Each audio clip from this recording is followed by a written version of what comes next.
Hello guys! ఇది చూసారా ఎలా ఉందో? ఇది మాత్రం చాలా వరకు తెలిసే ఉంటుంది. చిన్నప్పుడు మనం ఇంట్లో ఏదన్నా కోల్డ్ చేసినా, హెల్త్ బాగోపోయినా తినాలి అనిపించట్లేదు అనుకున్నప్పుడు చాలా వరకైతే మన ఇంట్లో మన అమ్మ వాళ్ళైతే మనకు ఫస్ట్‌గా చేసే రెసిపీ అనమాట.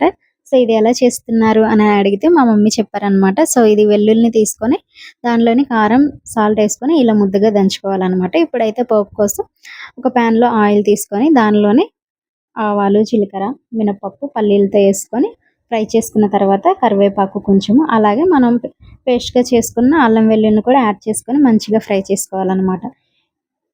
దీనిలోనే మనం ముందుగా వండి పెట్టుకున్న రైస్‌నైతే యాడ్ చేసుకొని టేస్ట్‌కి తగ్గట్టు సాల్ట్, అలాగే లాస్ట్‌లో కొత్తిమీరతో గార్నిష్ చేసుకుంటే ఈ రైస్ అయితే రెడీ అవుతుంది. మనకు ఏం తినాలి అనిపించినప్పుడు టేస్టీగా అంటే కారం కారంగా తినాలి అనుకున్నప్పుడు ఇలా రైస్‌ని ట్రై చేసి చూడండి. చాలా అంటే చాలా బావుంటుంది. మీలో ఎంతమందికి మీ అమ్మగారు ఇలా చేసి పెట్టారో కామెంట్ చేయండి.